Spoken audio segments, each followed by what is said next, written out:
what is the Phoenix project in a nutshell? So the Phoenix project is our project run in Manchester. It aims to support and rehabilitate victims of human trafficking, provide them with specialized services, advocacy, and empowerment programs to help rebuild their lives. So the Phoenix project is aimed to support, especially girl child, for girls going through these different traumas of human trafficking and domestic abuse facing their homes. So we do run Phoenix Project. We work with external agencies like schools and other charities to run different projects across Manchester and London. Okay, so you have this project both in London and Manchester. Yes, we do. I was wondering if the organization was going to kind of expand to other areas in the UK. That's the aim. That's the aim for us within the next 2 to 3 years to do all across the UK. Okay, that sounds great. And would you be having other bodies collaborate with Afruca as well? Yes, at the moment we do have most of our projects we run. We do have sponsorships from different external agencies. So we work with different agencies and charities across our project and in delivering our services. Thank you. Has Afruca initiated joint working and partnership activities with other organizations outside the UK?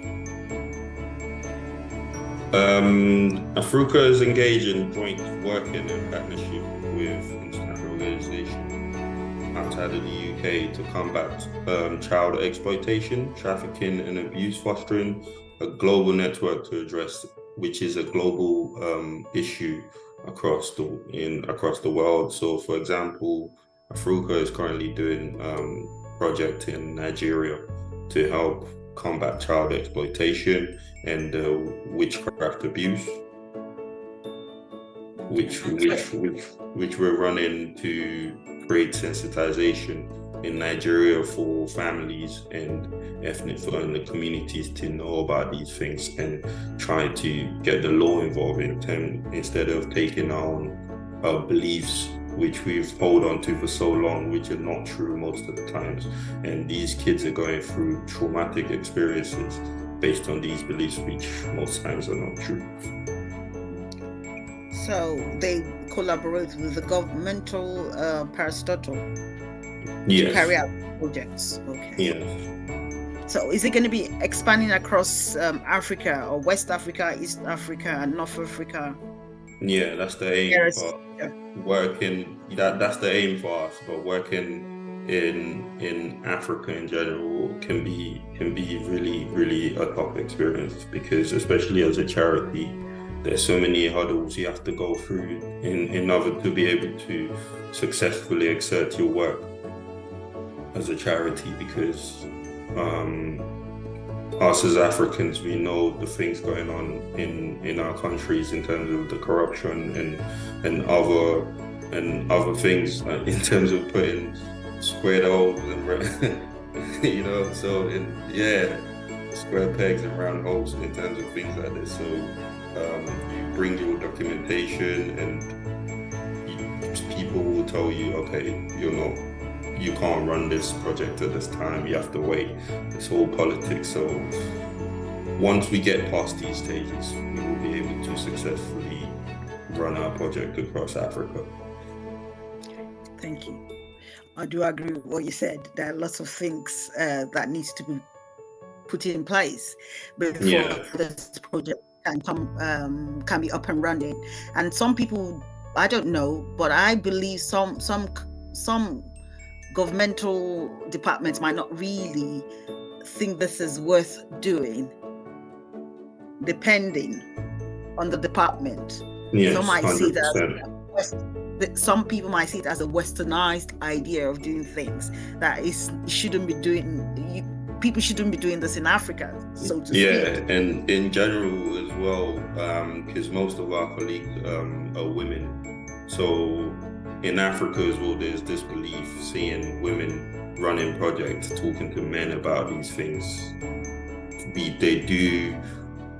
I mean, it's not fully supported by men, and which is another issue that can be explored, that can be talked about as well.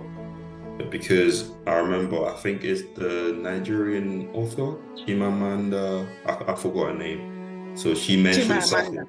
Yeah, so she mentioned something about saying she's trying to change the mindset of men in Nigeria about how, what, and when women should speak up about, which is a great thing. So she is trying to change the perspective in terms of women never used to drink with men in public spaces.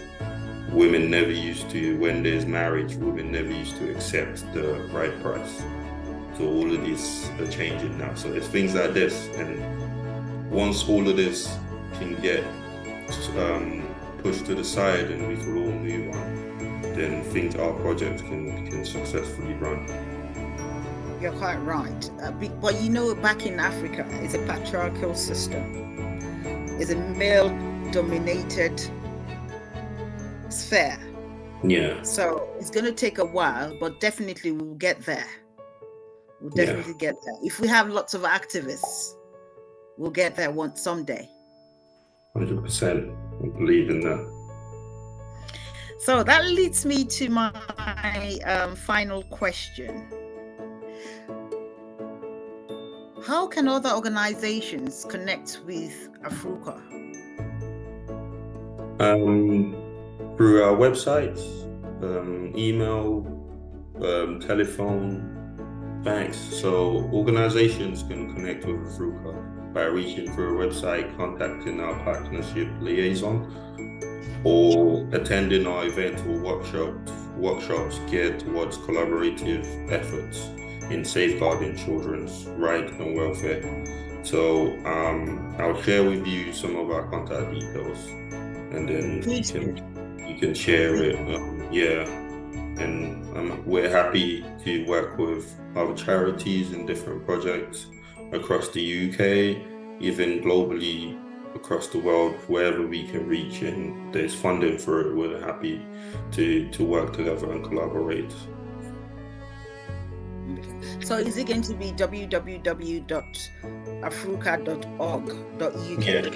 Yeah, it's afruca.org. So www.afruca.org. Okay, not .uk. No, it's just afruca.org.